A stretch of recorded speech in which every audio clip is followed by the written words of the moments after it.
Well, greetings and salutations, everybody. Welcome to the best movie-related show on the planet Earth, the John Campea Show, brought to you in part by our friends at Mint Mobile. I am, of course, your host, John Campea, and it is an awesome honor and privilege, as it is every day, to have you, our international friends, gather around as we talk about our favorite things in the world, movies, movie news, TV, and streaming, and all sorts of good stuff. Not just giving you our opinions, but also giving you information and context so you guys can form your own well-informed opinions, whether they're the same or completely opposite of ours. Joining me in studio here, we got Ray Ora. Hey, hey. Over there, we got Jonathan Boyko. Hello. And of course, fresh off voting for strike authorization with her Screen Actors Guild is Chris Carr. Yay, Union Strong. And most importantly, you guys are here joining us. Thanks a lot for being here and making the show part of your day. And here's how this podcast is going to go. The first part, we're going to talk about some predetermined topics we have lined up. And then in the second part of the show, we're just going to take your questions that are YouTube channel members. And if you are a YouTube channel member, thank you so much. And if you're not, why not? Go ahead and become a channel member over our YouTube channel. But we asked our channel members if they had some questions for the show, and we're going to read a bunch of those off in the second part of the show. All right. Guys, with that down, let's jump right into it here, shall we?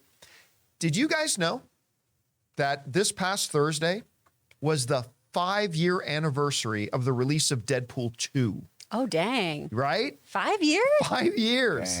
It has been since Deadpool 2 came out. We have been waiting. The pandemic was 20, so that makes sense. Yeah, because when Kevin Feige took over Fox, like when Disney bought and acquired Fox, you know, that's when Kevin Feige said, we've got a 5-year plan and we're coming up to the end of the 5-year plan. It's like, oh yeah, it was like 4 CinemaCons ago that we were at CinemaCon in Vegas and Alan Horn got on stage and talked about Deadpool now he showed him on a Disney bus wearing Mickey Mouse ears, but that was so many years ago.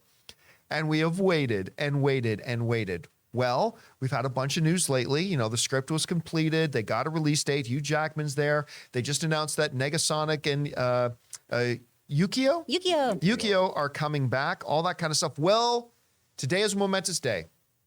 Today is the tangibilization of it all, because according to reports, Deadpool 3 finally started shooting today. Yay! The actual production, they're actually in front of cameras and rolling. And, you know, while I am thrilled for this news and like really excited about it, because I love this franchise, there is also a part of me that's like, damn, they wasted a lot of time. Like 5 years since the last one. And, you know, at the end of the day, we may end up with this Deadpool movie and maybe even 2 more. But I'll always feel like in my heart of hearts, we could have had 3 more.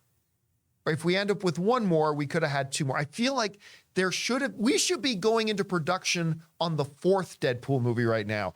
But regardless, I'll put that aside and just focus on the positive that this movie is now finally shooting and in front of cameras. And the movie is still like 2 years away from coming out in cinemas, granted.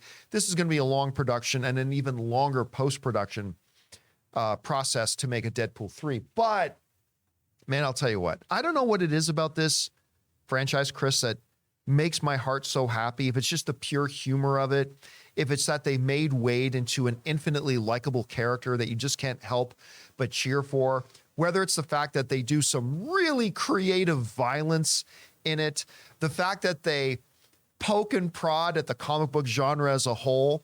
I mean, he was pretty savage on Marvel characters before. Now that they're actually at Marvel, I expect them to triple the savageness at ripping apart Marvel characters and doing a lot of satire and jokes. But I don't know, but Chris, you know, you hear this thing is now underway. This thing is shooting. How important is this? Like, you were shocked when I said it's been 5 years since number 2, but I don't know. What are you thinking about it right now? I didn't think it had been that long, and that is a good chunk of time between films. This movie franchise is so fun. It brings on the filthy, which obviously we love. Yes. It's great. There's so much delicious gore. There's heckin' violence, but it also has a really heartfelt storyline too. You know, they're at the emotional core of Deadpool, at the emotional core of a lot of Ryan Reynolds films, it sneakily hides in a rom-com. Yeah. A lot of his recent projects do that. Free Guy does that. The Deadpool movies do that, where it's a story about a boy and a girl just wanting to be together. And these films are so freaking fun. And of course, his best one, Just Friends. I love Just Friends so much. I love Just Friends. Oh my It's gosh. such an underappreciated movie. I got my wisdom teeth taken out when Just Friends came out. And my mom, because I was all hopped up on goof pills, my mom had me sing Boys to Men, I Swear, because my mouth was so swollen. So I just looked like Ryan Reynolds' character when he was lip syncing that at the beginning. That's one of my favorite memories with my mom, her taking advantage of my drug usage For her own amusement. Yeah. Oh, what a car family thing to do. But I think this franchise is so fun. I am a little worried just because given the writer's strike and given Ryan's position in the WGA, any script supervision options that need to happen, I'm hoping this is a really great tight script. I'm hoping that the other actors can improvise really, really well around him and do some fun things to add to the script. Because that's one of the things I love about the Deadpool films is they feel a little loosey-goosey as they are lampooning things. Yeah. But I feel going into this, everyone really had that Deadpool voice down pat. Everyone knew what this needed to sound like, how these jokes need to hit. And now that they were going to be officially part of the House of Mouse, I'm sure the lampooning is just so vicious. I really hope it is. I hope they don't pull any punches. And I hope there's tons of jokes aimed directly at Marvel, aimed directly at Disney, and at all the other things. I hope they blatantly talk about the phases. I think it's going to be a really great time, and I'm excited to see what they put together. I do want a Deadpool joke saying, I'm going into Deadpool phase 2. I mean, I would love to hear. Jonathan or Ray, like, what is it about, like, Deadpool that had, because remember, I think Deadpool 1 and 2 hold the number 2 and number 3 spots for the all-time biggest R-rated box office films in history. I think there's only behind Joker. But what is it about these movies that make the people so excited for them? Go for it. Okay. There's nothing like Deadpool out there. Like if you look from any comic book movies you've seen before up until now, there is just nothing like it. It's for some people, it's not for others. But I love it because it's a character that doesn't take himself too seriously. And like, it's just a fun time. Even sometimes during the dramatic scenes of Deadpool, he'll stick in a joke in there to break that seriousness up. And that's what I like about it. Because life, to me, you have to be able to laugh at everything. You know what I mean? Some bad stuff happens. You can laugh at it after, you get over it, things like that. I just think the character is amusing, and I have a good time every time I've watched Deadpool. Even not even in the movies when he makes a little ad spot or something like that. It's just the marketing. character. Yeah, the marketing for Deadpool is like some of the best in the Hollywood history. Like their commercials and stuff like that they do is crazy. Him and Korg. The Korg thing was fantastic. They did that Bob Ross one. I think it's just the tone for sure, and really it's like it is Ryan Reynolds playing a character. But it is so much of Ryan Reynolds' charm in that character woven within it. And I think that's what attracts a lot of people to it. I stand by. I really want them to treat the Deadpool marketing and the film much like they did the Lilo and Stitch marketing. I want Wade walking into the Beauty and the Beast ballroom scene. I want all that kind of nonsense they did with Stitch. I think that'd be amazing. They need to leverage. They need to leverage Ryan Reynolds in the marketing in this. They really do, and get into that. Anyway, guys, the question is for you. How are you feeling about this Deadpool 3? We've all been excited about it, especially with Hugh Jackman coming back as Wolverine, but it's now officially shooting, which is amazing. It's actually finally happening almost on the 5-year anniversary of Deadpool 2 coming out. How do you guys feel about that? Whatever you think, leave us your thoughts and your comments, shall we? We'd love to hear them. All right. Let's move on to this, and we'll go for something really fun and exciting about Deadpool 3 starting to shoot, and onto something that's just broke this morning and has broken my heart. According to reports that have now come out, and apparently it's now been verified, Ray Stevenson has passed away at the age of 58. I personally really first took notice of Ray Stevenson in the HBO series Rome, in which he was incredible. And he was Volstagg in Thor, which is, I think one of the more underrated comic book movies ever, probably only behind Man of Steel. I loved him in that movie. He's going to be the villain in the upcoming Ahsoka series. He was great on Dexter. Yeah. Oh, he was so good in Dexter. Good I loved him in Dexter. On top of that, he was already in the Star Wars universe. He was a voice in Clone Rebels. Wars. Yep, or in Rebels, I should say. He's fan. But when I think of Ray Stevenson, I think of my favorite Punisher. in Punisher Warzone. He was my favorite. All due respect to John Bernthal, who I love John Bernthal's Punisher. Love him. But Ray Stevenson's Punisher was probably my favorite. And you know what? I just finished watching him in a little movie called Accident Man, Hitman's Holiday. And I watched that movie because the star of the film, Scott Adkins, who everybody loves Scott Adkins. Scott Adkins actually wrote me a note and said, hey, can you check out this new movie we just did? And I'm like, I would love to check it out. Checked it out. And I had no idea Ray Stevenson was in it. Him and Scott were fantastic together.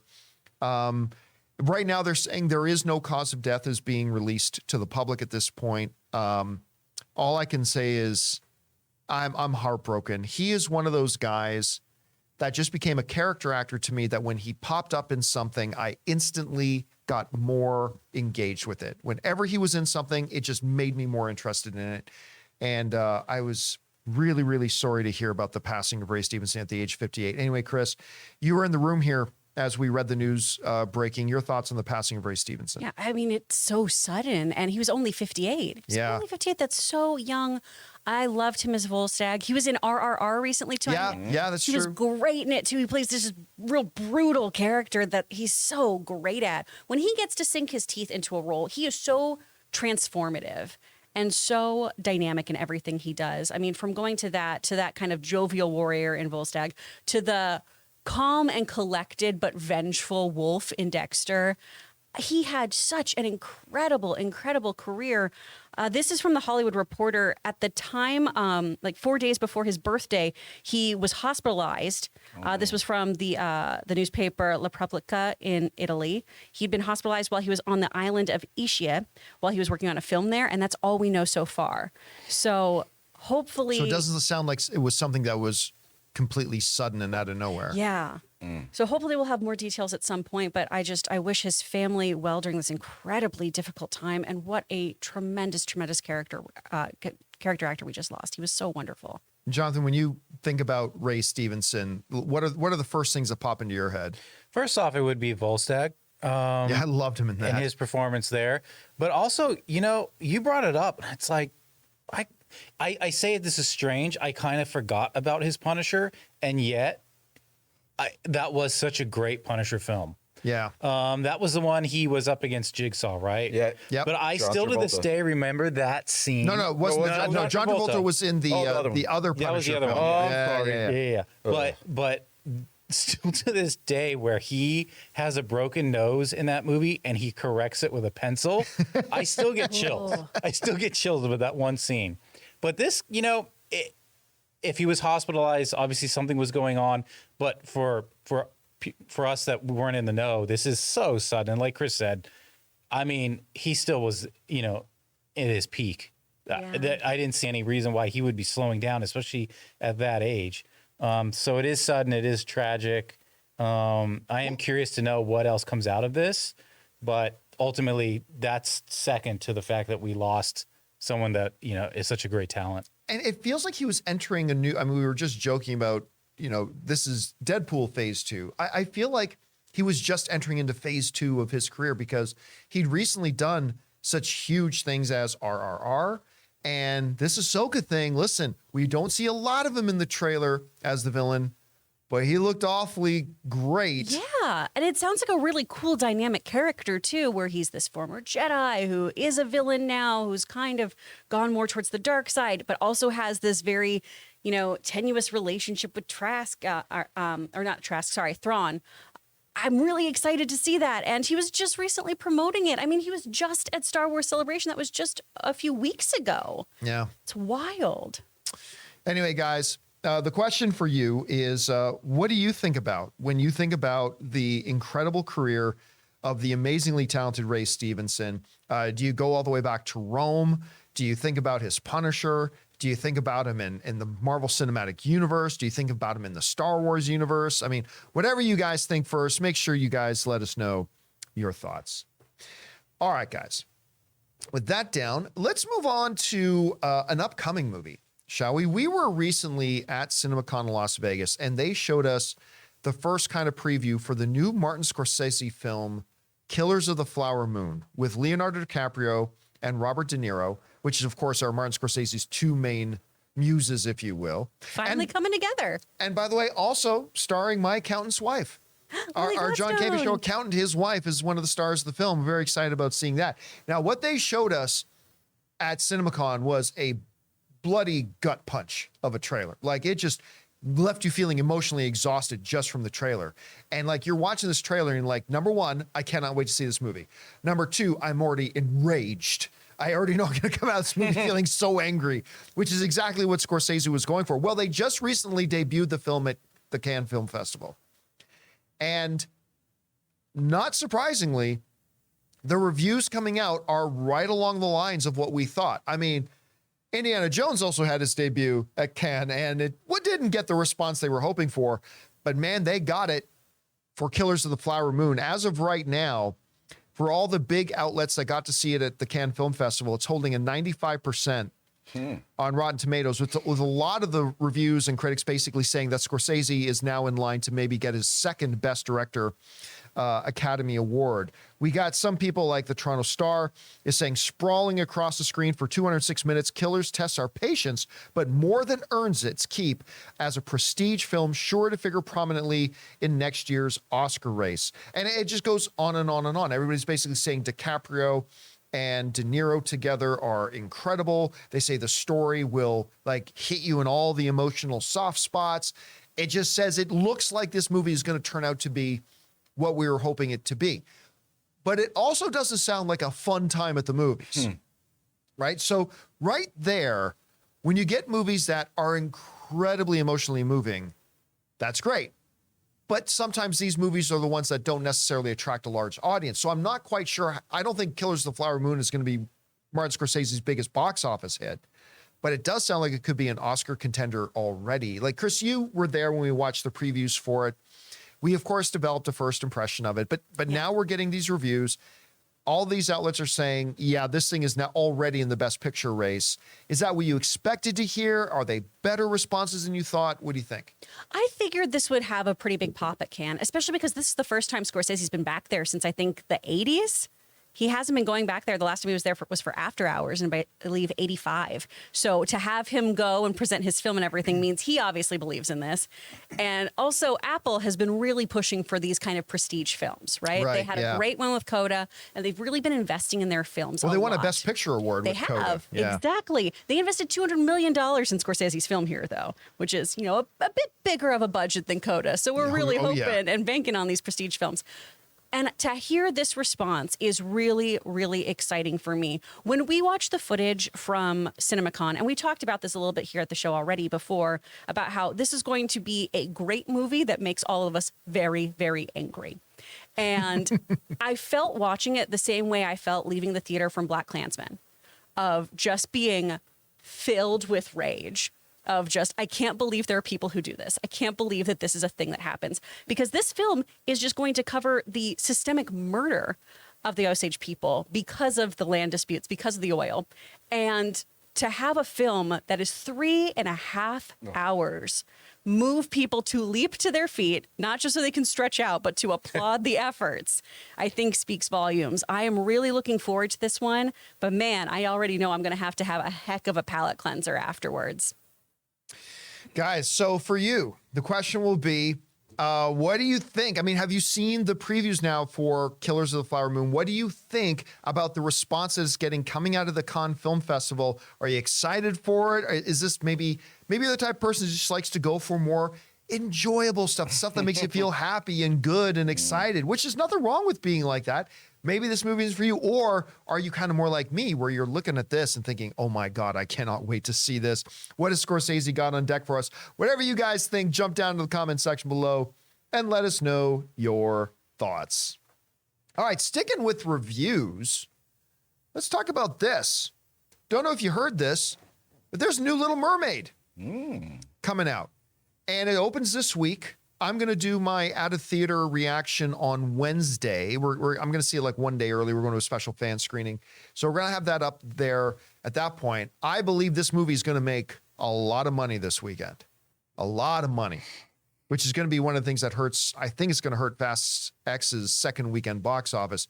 I'm not saying this movie's going to make $150 million opening weekend at all. No, but I think in the long run, this movie's going to make a ton of cash. Well, the reviews are now officially out.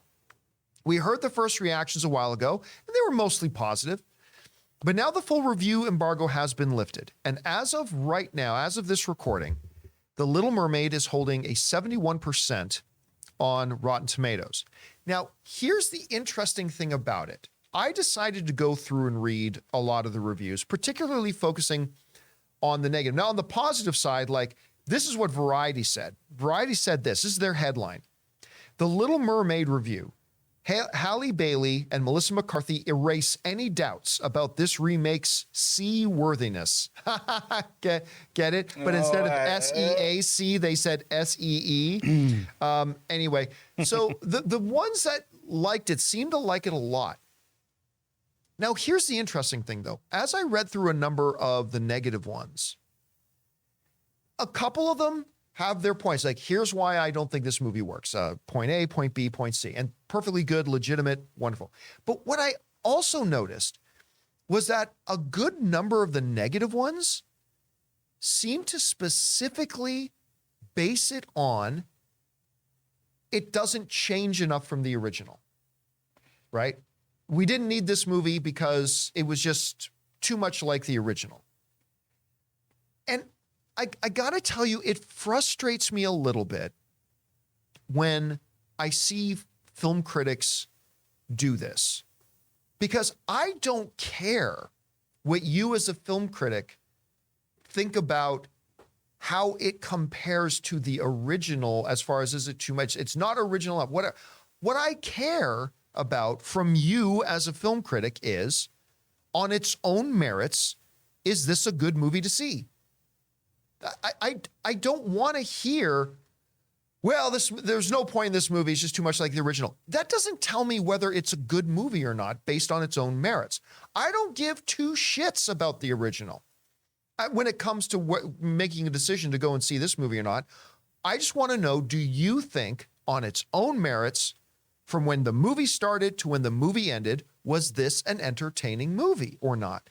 And I was a little bit dismayed reading a number of the outlets just writing about, they just focused on, oh yeah, you know what?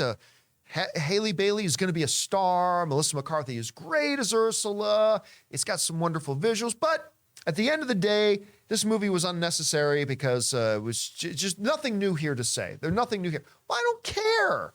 I care, is this a good movie to watch? That's all. Tell me if it's good. Tell me if you don't think it's good. A couple of the other critics who gave it negative reviews bothered to tell us whether they thought it was good or not and why they didn't think it was good. And none of their reasoning was, it's just too much like the original. Being like the original is neither good nor bad, right? We've heard a lot of people complain about remakes or reimagining, saying it's not enough like the original. Well, I don't care how much a new film is like or unlike an original. Just tell me if it's good or not on its own merit. So I'm reading this, and 71%, listen, that's a decent critic rating. That's really good is. critic rating. That means 7 out of every 10 critics liked the film, only 3 out of every 10 didn't. That's fine. But I kind of feel like the movie might be better than that, because a number of the negative reviews weren't even negative reviews. They're just, we give it a negative score because we think it's too much like the original. Chris, you are somebody who, unless I'm not remembering this correctly, are quite the fan of the original. Freaking love the original Little Mermaid. Used to watch the cartoon every Saturday morning. Oh, I loved it. So, I mean, we're seeing the reviews coming out. We're hearing what the negative ones are saying. We're hearing what the positive ones are saying.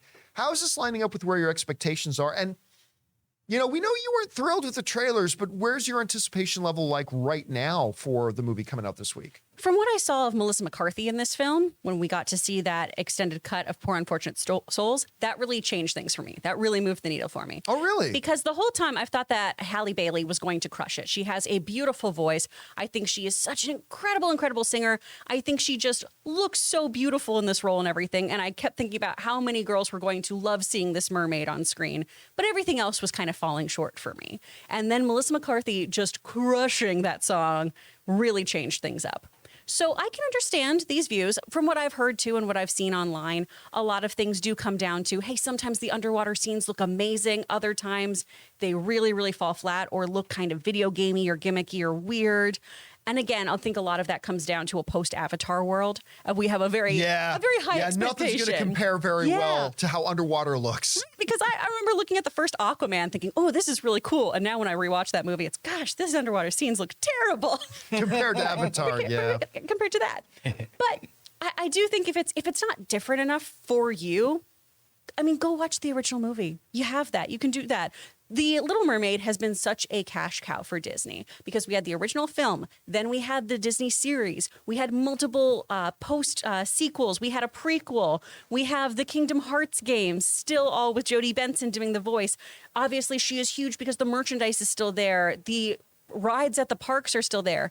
So this film, just by comparison, is already set on its box office weekend, projected to open at about 111 million. By comparison, that is what the Little Mermaid feature film made in its entirety when it was released before. Wow. Now, granted, that was back in what, 89? 89? So, yeah, you got to take into account how movie prices have changed and all that kind of stuff, yada, yada, yada. But still, this is going to be a win for Disney, I think, as long as people do come out and come to see it. I think those kind of reviews, though, that are just saying, I wanted this to be something completely and utterly different, don't give the movie its fair credit and its fair day on the screen, because you should just go in and enjoy the movie for what it is, right? And if they do change some things, great. If they don't change some things, that can be great too. I feel like a lot of the problems with these Disney live action remakes have been people are very upset sometimes when it's not a beat for beat remake of the animated film, which why would you want that? It's like the the Psycho remake, where it's, well, this is just the same movie with new people. Why am I watching this? Right? Right. So I think as long as you make some changes, and a lot of that is this change in cast. I know some people listening to this are going to gripe and moan about woke Disney or all this other stuff, but representation does matter. And to see all these little girls grabbing Little Mermaid costumes and feeling seen, I think is really, really beautiful. And I think that in itself is a big win for this film, is that there's so many girls now who say, I look like that Disney princess, and that has to feel amazing. You know, I got to show you guys this email. Remind me after we're done recording here. I want to show you this. I got an email this morning because we talked about this on one of our shows the other day about representation matters and how those of us who have always had representation take for granted how important it is.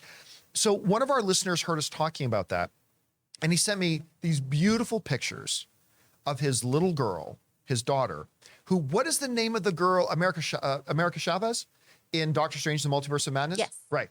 So he said, my daughter, he said, more than any Disney princess, she loves Disney princesses and all that kind of stuff, but my daughter has never attached to a character so much. I think they're of Puerto Rican descent. He said, has never attached herself to a character so much as America Chavez. And he sent me pictures of his little girl wearing her jacket. And this sweet little, had to be like 7 years old. This sweet little girl is like, she was complete because there was somebody on screen that she identified with that looked like her, right? Exactly. So that was kind of neat. Ray, for you though, I know for you, on your list of priorities and fandom and stuff, there's The Martian, there's One Punch Man, and then there's The Little Mermaid. Why is this so important to you? Well, The Little Mermaid was actually the first animated Disney movie I watched, I believe, in my life. Really? Like the whole thing. I saw clips of like the older movies on TV, but we actually went and bought this movie. I remember it was a big deal because my dad didn't like spending money at that time on anything. And he bought it, and then we put it, I don't know, I think he saw it as more an investment because they locked it up. Like it's still in plastic. Because I guess at that time, maybe like Disney movies were, you know, they're being valued. Well, they would go into the vault. Remember back in the day, they would go into the vault. You know, my dad was always like trying to get some extra money somehow. But anyways, what I like thinking about is there's a generation that has never seen The Little Mermaid. That's true. true. That's going to see it the first time this weekend. And boy, I hope they enjoy the movie like I did when I was younger and I saw it for the first time. So yeah, I just like thinking that these remakes, you need them. You need them eventually. You know what I mean? Yeah. We were talking about that because there's a generation who doesn't want to go back to the past like me. I don't like going back to the older movies when there's newer technology, and then they get to experience this Little Mermaid, which will be their first Little Mermaid. So yeah, that's what I like to think about. I've always had these arguments with people who, when a remake or someone would come up say, well, you shouldn't make this one because the original's already perfect. Yeah, but hardly anybody in the new generation has seen that one. Well, they should. Well, should is great. should is a wonderful word, but should is a completely fucking meaningless word. Yeah. Because the audiences aren't going to see it. Yeah. All right. Did they see the original Scarface, or did they just see the Yeah. 19? You know. Did you see the original Fly? We should. Did you see the original Thing? Probably not, because we're not talking about Jeff Goldblum's or John Carpenter's Thing.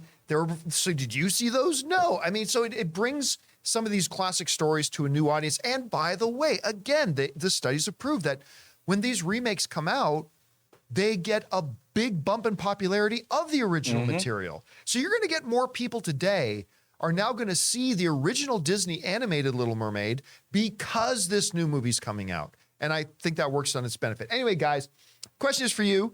What do you think about this? I'm actually I'm not a Little Mermaid guy, to be honest. So like I'm more of a Aladdin, Lion King, that sort of guy, but I'm starting to get excited to see this movie. What do you guys think about it? Jump down into the comments section below and let us know your thoughts. This video is sponsored by Helix Sleep. Their Memorial Day sale is running now, and it's a great time to upgrade your mattress. You can get 25% off your purchase for a limited time. Check out the Helix site for more details. Guys, Helix Sleep offers the best premium mattresses, custom fit to your needs, conveniently shipped right to your door. And in case you're not 100% sure which mattress is best for you, Helix Sleep's quiz matches you to the perfect mattress based on your body type and sleep preferences. Guys, you know Ann and I have had our Helix mattress for almost a year, and even when we go to Las Vegas and stay in these beautiful hotel rooms, we can't wait to get home to get a great night's sleep in our Helix mattress. The mattress comes rolled up in a box and is easy to set up, and there's even a 100-night sleep trial to test the mattress out to ensure that you love it. And good news, Helix is having a great Memorial Day sale that goes from May 15th to June 4th. Visit helixsleep.com/Campea to get 25% off your Helix mattress plus 2 free pillows during their Memorial Day sale, running now for a limited time. We want to thank a sponsor of this video, Mint Mobile. From the gas pump to the grocery store, your utility bills and favorite streaming services, inflation is everywhere. Seriously, make it stop. Thankfully, there's one company out there that's giving you a much needed break. It's Mint Mobile. As the first company to sell premium wireless service online only, Mint Mobile lets you order from home and save a ton with phone plans starting at just $15 a month. You guys know that ever since I switched to Mint Mobile, I've been saving almost 70% a month over my old phone plan. For people looking for extra savings this year, Mint Mobile offers premium wireless for just $15 a month. By going online only and eliminating the traditional cost of retail, Mint Mobile passes the significant savings on to you. All of their plans come with unlimited talk and text plus high-speed data delivered on the nation's largest 5G network. Use your own phone with any Mint Mobile plan and keep your same phone number along with all your existing contacts. Switch to Mint Mobile and get premium wireless service starting at just $15 a month. To get your new wireless plan for just $15 a month and get the plan shipped to your door for free, go to mintmobile.com/Campea. That's mintmobile.com/Campea. Cut your wireless bill to $15 a month at mintmobile.com/Campea. All right. Let's talk about this for a minute. We did a video on this on the John Campea YouTube channel earlier today, but Chris wasn't here when we did that, and I'd like to have a bit of a discussion. So the Jonathan Majors situation continues to evolve, right? It went from he got arrested to his lawyer saying, we have absolute definitive proof showing he was completely innocent, the charges are going to be dropped, to the charges did not get dropped, and Jonathan Majors made his first appearance in court the other day. The charges are proceeding, all that kind of stuff. So now it's left Disney, and we know this, it leaves Disney in a very precarious position. What do you do? What even can you do? You have based, and we talked a little bit earlier about this, about Variety or Vanity Fair senior writer Joanna Robinson has a book coming out called MCU, The Reign of Marvel Studios. And she was recently interviewed and talked about how Marvel has never leveraged as much of their future on one person as much as they have with Jonathan Majors going into phases 5 and 6. She said they are hanging more weight on Jonathan Majors Kang than they did on Robert Downey Jr. or Josh Brolin's Thanos.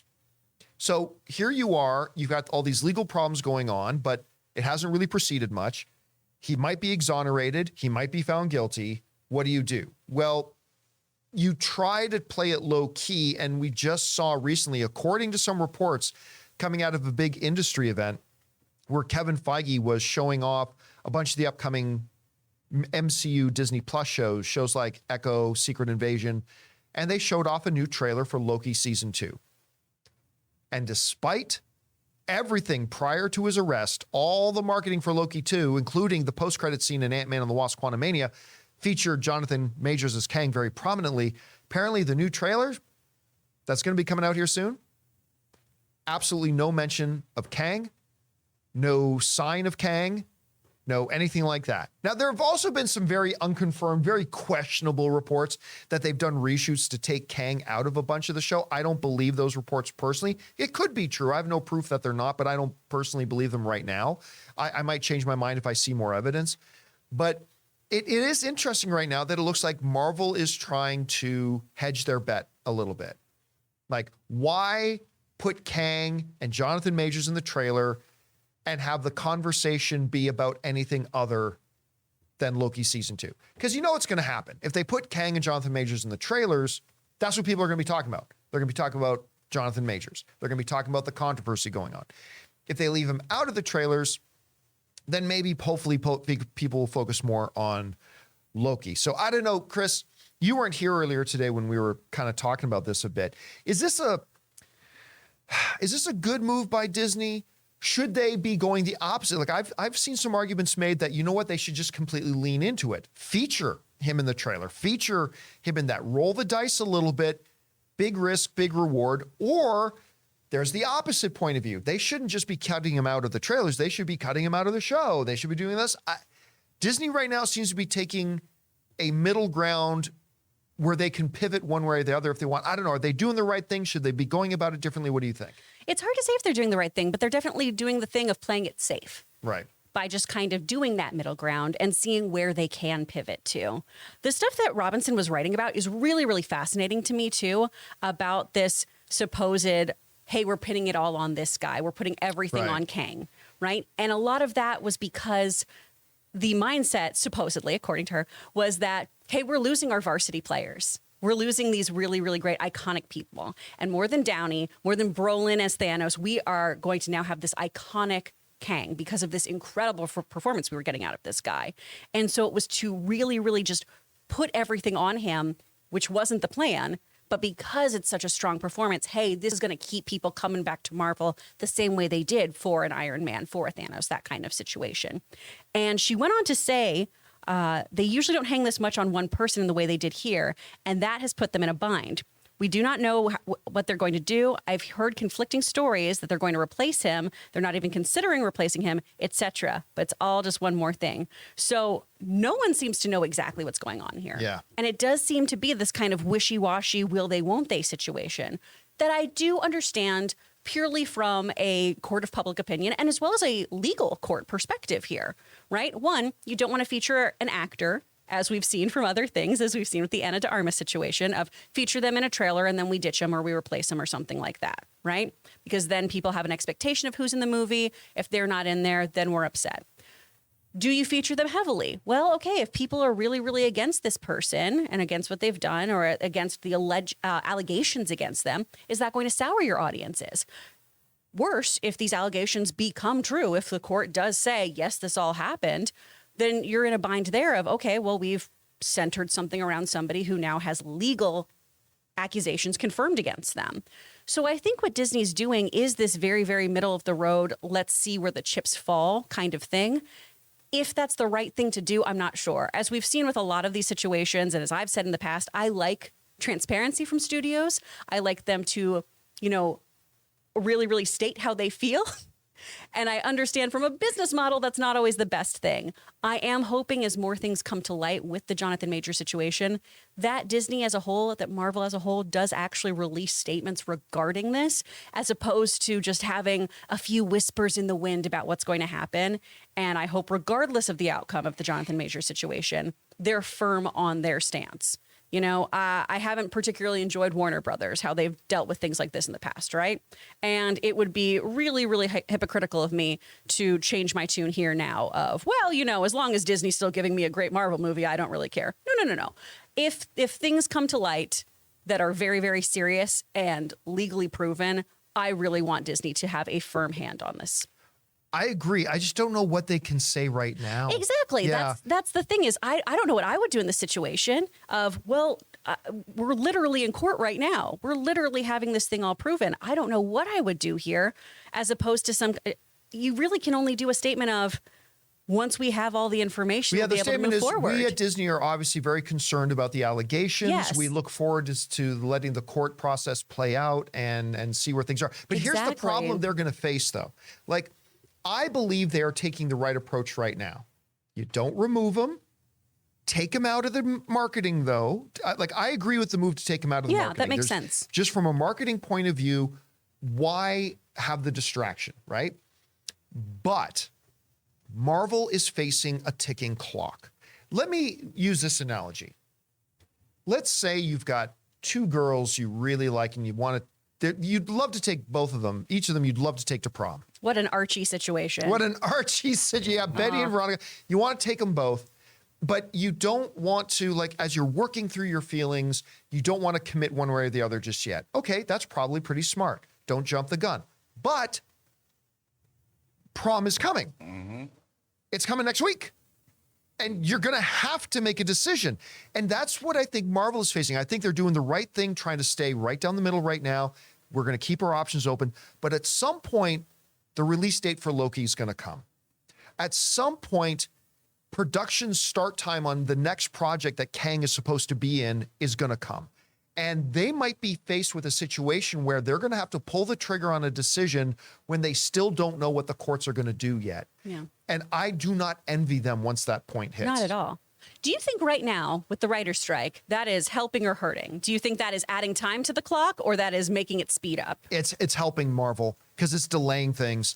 It means it gives the court a chance to get their process going, and where they have, I mean, they would like to be in production on everything, obviously, but hey, the silver lining of us not being able to produce anything right now is that it gives us more time to figure out the Jonathan Majors situation. So, oh, what a mess. It really is. What a mess for everybody. I hope just one way or the other, whether he's found completely innocent, not, whatever, I really hope this gets resolved quickly and so they can get things moving. I just wanted to ask, like, these types of situations occur, unfortunately, every now and then. Is there anything studios can do to actually maybe prepare or maybe prevent? Like, do they actually really look at everybody's background? So yeah, look, it's become a bigger and bigger problem in recent years, right? Especially with the advent of the internet, where, you know what, an actor's, a star's, a director's misdeeds just forever live in the background in the shadows. The advent of the internet and social media and all that kind of stuff is out there. Most of these studios now will put clauses in their contracts. They're archaically referred to as morality clauses. Yes. Oh, right. Okay. Right? That basically, the gist of it is this, and I'm oversimplifying it, but the basic gist is this. If you're a bad boy, we can drop you. That's basically it, right? And that has come into and helped them in certain circumstances where they've had to drop actors from things like that before.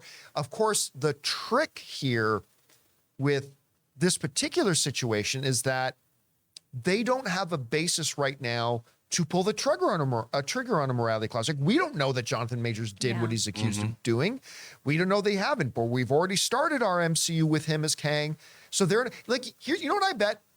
And this is pure speculation. I bet that if these charges came prior to Jonathan Majors appearing in Ant-Man and the Wasp: Quantumania as Kang, I bet Disney would have just made the pure business decision of saying, Jonathan, we love you, but you're embroiled in some personal drama, and we can't let your personal drama become our drama, and we need to swap out actors. I bet you anything, if all these charges happened before Ant-Man and the Wasp: Quantumania got made, they would have changed actors after Loki season 1. But they didn't. Quantumania is out there. And now they're in this limbo where they just got to figure this out. Exactly. And further with your point here, Ray, a lot of times too, actors, managers, social media consultants, publicists, they'll just tell you something like, hey, clean up your socials. right? I don't need pictures of you on Instagram doing shots or doing this or doing that. And so a lot of it is just kind of your public persona and your outward appearance on socials that a lot of folks are looking at when you are first looking at these jobs. A lot of times they're not doing these deep dives on, hey, do you have a dark and mysterious past? Are you some troubled person? A lot of times it is this kind of just blanket how you perceive this person, how they're putting themselves out there. And so it can be very, very challenging until you're actually working with someone to start getting these stories. And then also, as we've seen with Twitter in particular, when it comes to this, we've had certain people who have allegedly worked with majors in the past or things like that say, well, I've always told people that they were like this or this happened. And a lot of times in Hollywood, right, it's word of mouth, where we have people who, hey, we know that we shouldn't work with this person. Hey, this person can be problematic. But then they still get work. You know, we were talking off camera one day about Louis C.K., about how, when that whole thing blew up, I had been going to the Comedy Store for years and people would just tell you, oh, don't go in a room with Louis.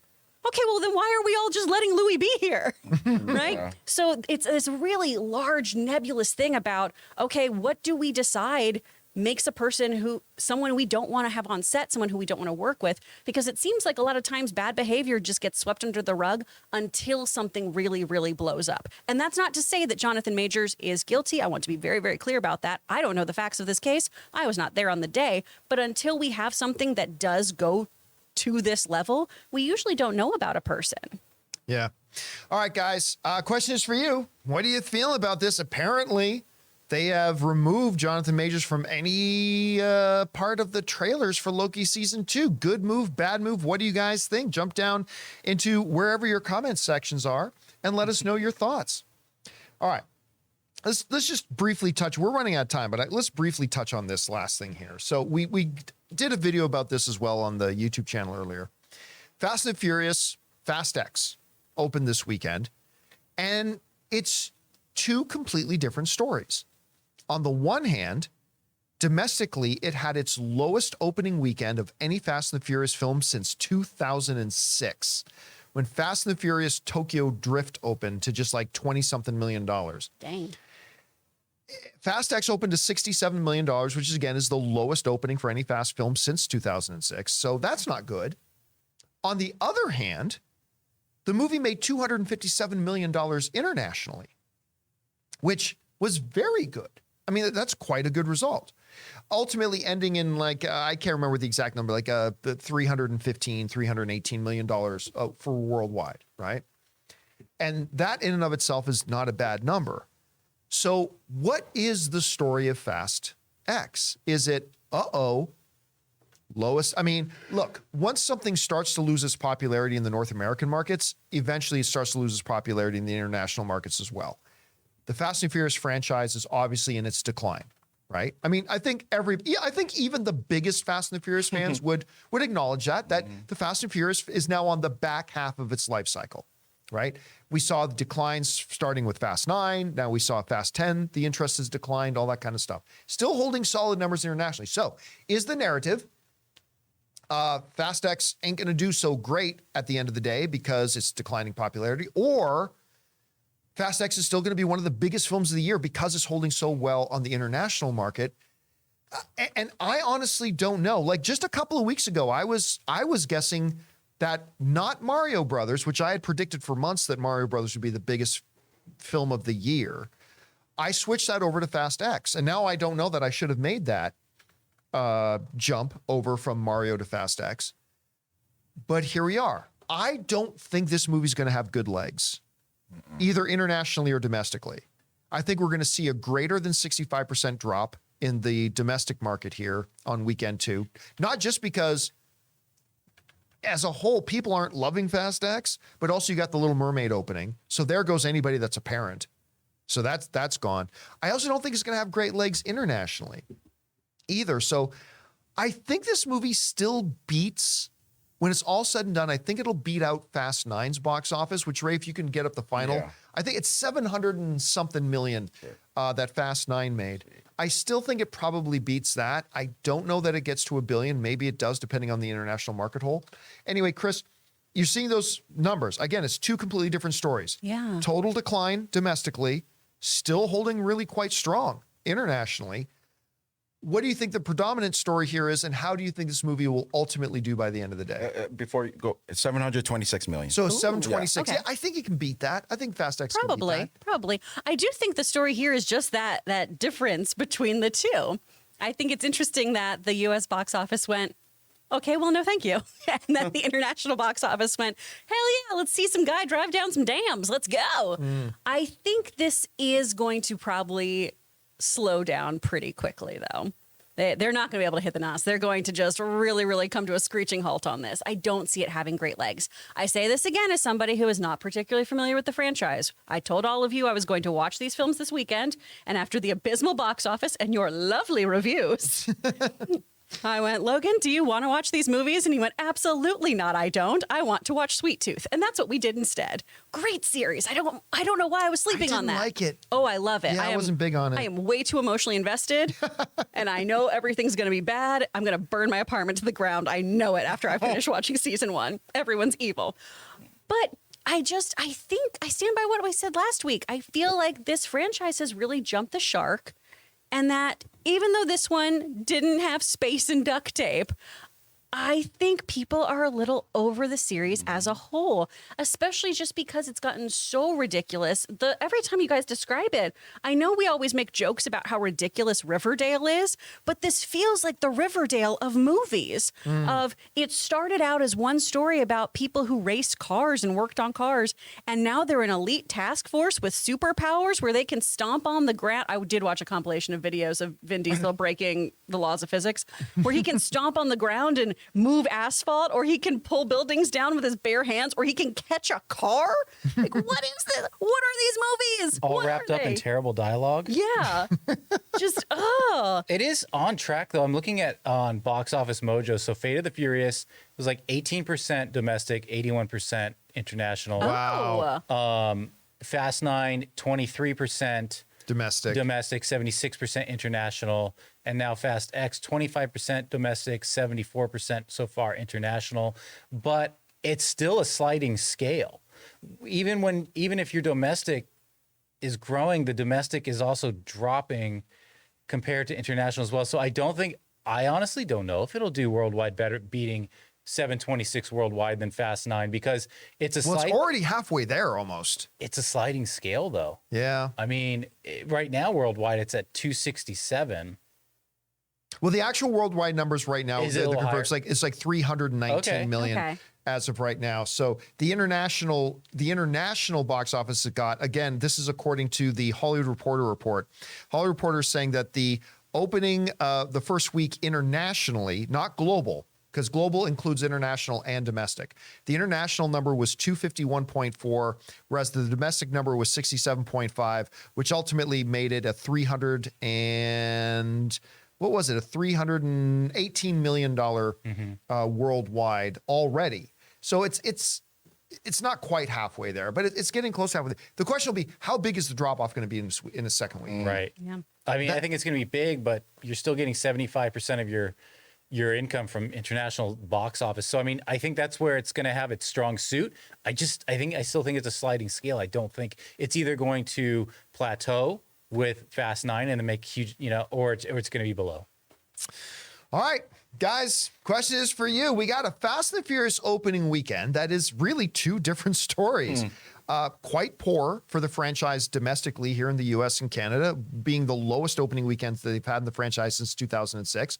But at the same time, you can't ignore the fact that it had a fairly strong international debut. How will it hold up? Whatever you guys think, let us know your thoughts. All right, guys. With that down, let's now move in and start taking your questions. We jumped on the community tab in our YouTube channel and asked our YouTube channel members to send us your questions that you guys may have. So let's go over there right now and start taking those questions. What do we have lined up in the questions here? First up for Francisco Gomez Vega. In the immortal words of the Gilmore Girls theme, where you lead, I will follow.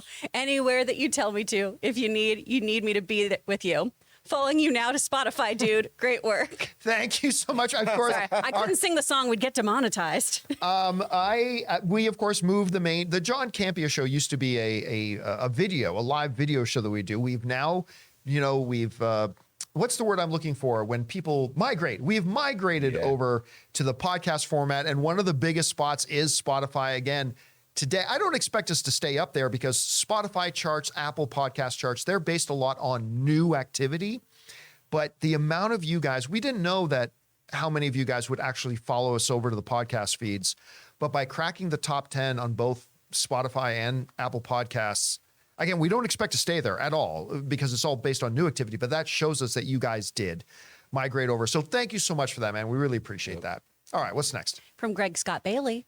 Had a great time with Fast X. Saw Guardians 3 for the 4th time. Wow. I'm ready for The Little Mermaid this Thursday. I know Fast X didn't totally work for you, John, but it still looks like a pretty good 4 to 5 week lineup of films. Also, R.I.P. Ray Stevenson. Yeah, listen, with all the complaints, and I have many, about Fast X, horrible, terrible 4th grade dialogue, no humor whatsoever outside of Jason Momoa. Just garbage story with massive truck size plot holes that made absolutely no sense. With all the complaining I do, I don't regret that I watched it. Jason Momoa was fantastic in it. The fights, hand-to-hand fights, are wonderfully done. And the car action, I mentioned in my review, they dialed back the ridiculousness level from Fast 9 to Fast 7, which is still ridiculous. Just not duct tape in outer space ridiculous. And it was really quite engaging. And there was a lot of that stuff. So even though it is a terrible movie by many metrics, there's a lot in there to enjoy. And I totally get why someone would come out having had a good time. All right, what's next? From Calvin Severo Pano. Hey, John, about Andor. On season 1, Tony Gilroy was supposed to direct the first block, but with COVID, he couldn't go to England, and local boy Toby Haynes directed the episodes and even got a second 3-episode block. And it was great.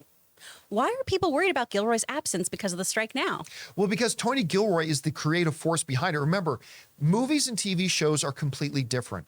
In movies, the director is the main creative force. Yeah, you have your screenwriters, you have your producers, you have your actors, but it all funnels through the director. In shows, that is not the case. In shows, the showrunner is the person that coordinates and orchestrates everything. Tony Gilroy is the creative force of Andor. Actually, in most TV shows, and Chris, you can attest to this, most TV shows has a different director every single episode. Yes. Like that's the vast majority of TV shows. Every episode, I should say, has a different director. It's the showrunner who is the key creative central point.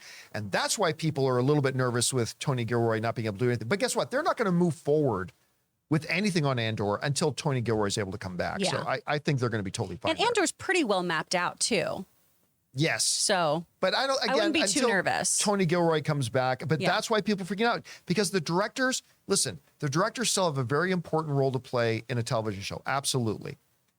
But the directors are not the key person in television. It's the showrunners, and that's why people are a little bit nervous about Tony Gilroy. All right, what's next? From Rafael Castillo. You did a wonderful job with Trailers a Love Story. Aw. Have you considered doing another documentary? How about one on movie theaters? Thank you, Raphael. Yeah, so for those of you who don't know, I do have a documentary that Jonathan is actually the editor on called Movie Trailers, A Love Story. It's available now on Amazon. If you go and search for Movie Trailers, A Love Story, it's available there. It's also available worldwide on Vimeo, that you can purchase it there. And yeah, very proud of it, actually. I'm super proud. We made it during COVID, and we made it on a less than shoestring budget. But I'm very proud of it. Yeah, I thought about what to do next. Now, I've actually lined up 2 documentaries that I'm going to get involved with as a producer. I'm not going to direct them. I'm going to produce these 2 other documentaries. At least it looks like I'm going to produce these 2. Both of them got kind of hiccuped by the pandemic, but we're in the process of getting things back on track for those. So I'm not going to direct another one anytime soon, but I'm probably going to be producing a couple in the near future. All right, thanks for asking, man. All right, what's next? From Cody Hunt, on Miami Beach, listening to the John Campea Show podcast. Life is good. Cheers. Enjoy Miami, and man, your Heat. How about them Miami Heat? Just kicking the living crap out of the Boston Celtics. They knocked out the #1 seed in the Milwaukee Bucks. They then kicked out the upstart New York Knicks. Now they're in against Boston, which a lot of people picked were going to win the NBA title this year, and they are beating the ever-loving snot out of them. Good on you. Yeah. Good folks Damn. over there at, man, there were some whispers at the beginning of the season. They may be looking to try to get rid of Spoelstra as the coach. Yeah, good luck. You ain't ever getting rid of him as the coach now. No way. No way. All right. I concur. What's next? Absolutely. Chris knows sports Yeah, ball. I know things about sports. From Cyan10101. Hey, John, a few months ago, I saw Netflix wanted to make a lot of games in 2023. Do you think this is a smart move for Netflix to dip their toe into making games instead of licensing out their own properties? I'm still very unclear about what their plan was in general, or where they're at right now. I remember a lot of stories that Netflix saw the tide, right? Gaming makes a lot of money. And they wanted to get into the gaming thing. And there was a bunch of stories came out. It was a real big deal for a short while. I haven't seen anything.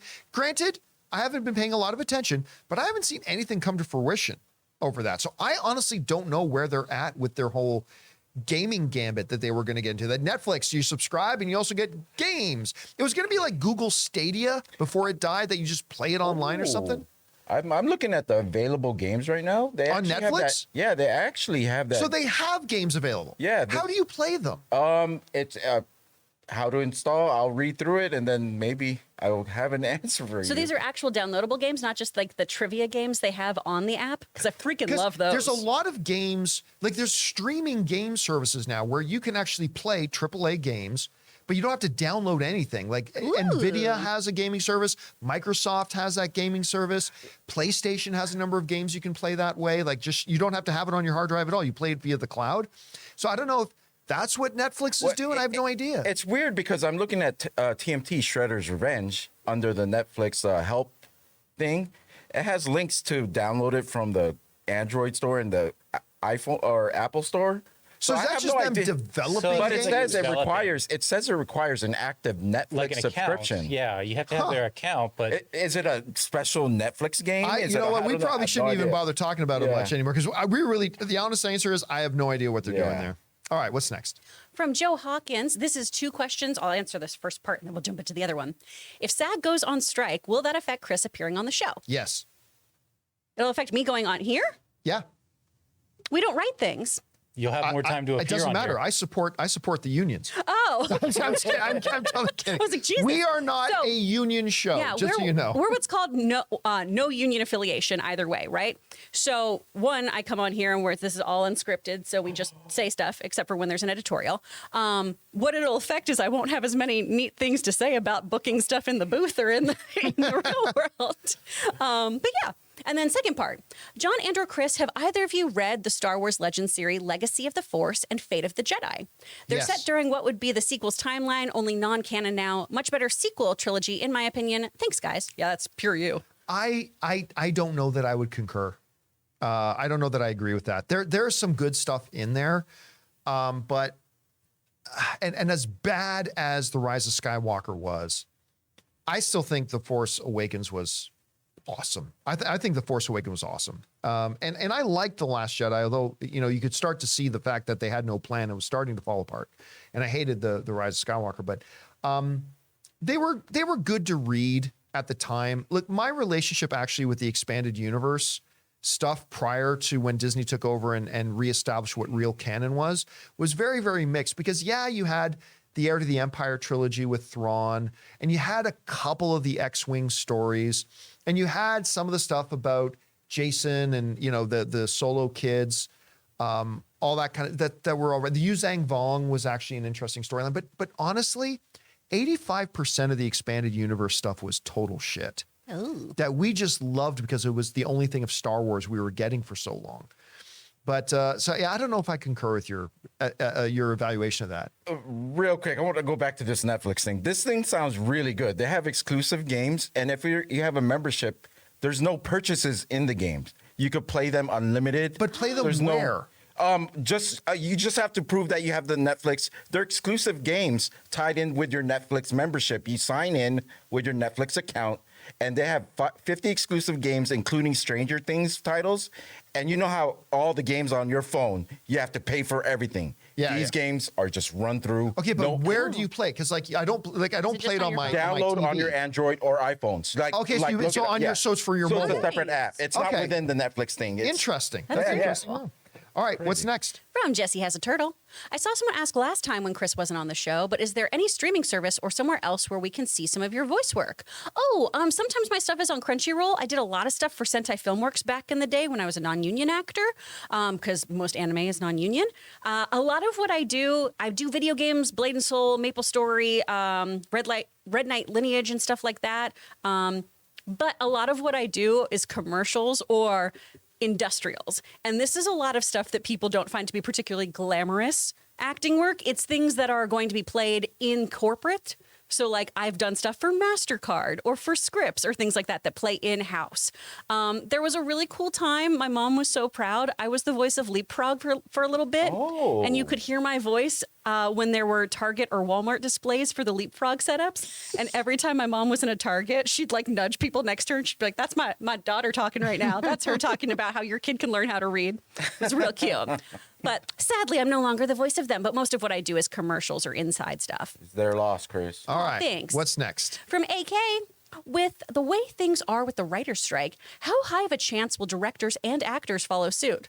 Will this be like a year-long slog of pay issues between studios and creatives? The chances that SAG and the Directors Guild going on strike also are very high right now. A year-long thing? No, because writers and actors and directors can't live that long without getting paid. While studios, there are reports going around that studios want the strike and they want to do this. Yeah, that's great for a while because they can't afford this thing going a year either. So it's going to be a while, but this isn't something that nobody involved, not the studios, not the actors, not the writers, nobody can survive this thing lasting a year. So it won't be that long. All right, what's next? From Spencer, with Succession ending in just 1 week with the penultimate episode last night, what are your thoughts about the season and last night's episode? Oh, I haven't watched it. Personally, I think with the episode next week, this could be my favorite TV show of all time. It's not on my top 5, or I don't even know if that's in my top 10 favorite TV shows of all time, but it's magnificent. Yes. I am like 5 episodes behind. So I simply can't comment on last night's episode. I'm very far behind on this one. Yeah. All right, what's next? From Kendall Barker. Did you like the post-credit scene with Dwayne Johnson? I don't think I remember you or the audience even mentioning it at all on your spoilers review, so I got to thinking it might have been on that Morbius level. LOL. No, if it was awful, I would have said something. It was. Was it good or was it bad? No, it was. It's a post-credit scene. Yeah. He pops up. I mean, we all knew it. They reported it officially. The studio put it out, but it's fine. It's fine, but it's nothing earth-shattering at all. Sounds like denial right now. From CJ Rebirth, what are your guys' thoughts on the 101 Dalmatians movie with Glenn Close as Cruella? I know it's not on Cinderella, a Lily James level, but I loved watching it on VHS growing up. Not a fan. Really? Yeah, not not a actually. Oh, I don't hate it. Don't get me wrong. It. I don't hate it. It's not like that movie sucked. No.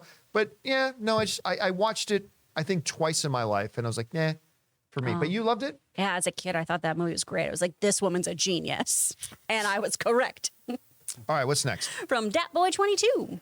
Hey, John, what are your thoughts on Arnold Schwarzenegger becoming Chief Action Officer over at Netflix? Haven't heard of that news. Yeah, if he did, it's interesting, I suppose. But listen, if that is true, it's probably an honorary title. I don't think he's an actual creative executive at the company. But hey, I have not read anything, so I'm kind of in the dark on that. All right, we got time for one more. What's next? From Christian Rodriguez. Nah, let's go to the one that... He loves you. From Jamie Rell. With Toy Story 5, Kung Fu Panda 4, and Shrek 5 all being announced this year, and assuming that they all could potentially come out the same year, theoretically 2025, which movie do you think will be better, make more money, and be more hyped? Personally, I think better will be Kung Fu Panda, hyped will be Shrek 5, and make more money will be Toy Story 5. I don't agree. I think most hyped is Toy Story. I mean, that's the most celebrated animated franchise ever.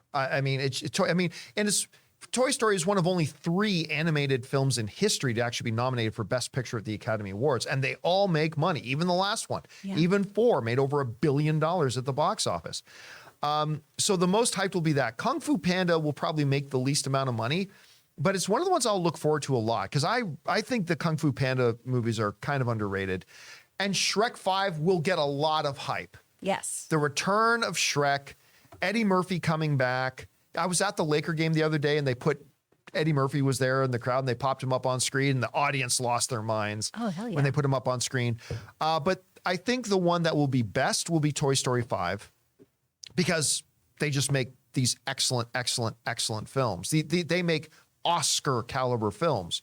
So that will be the best. Toy Story 5 will also be the one that makes the most money. It'll also be the one that's most hyped.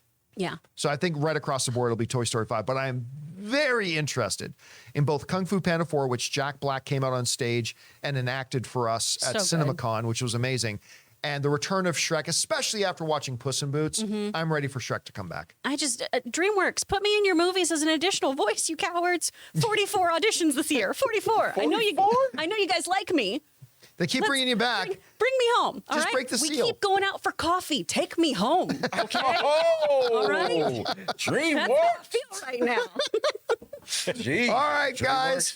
Unfortunately, we've run out of time. That's all the questions we have time to get through. Thank you to everybody sending those questions, and that'll do it for today's episode of the John Campea Show podcast. Thank you guys so much for being here and making the show part of your day. Big special thank you to all of our YouTube channel members. Number one, for being YouTube channel members. And number two, for sending in these questions that gave us great fun things to talk about. We appreciate you all very much.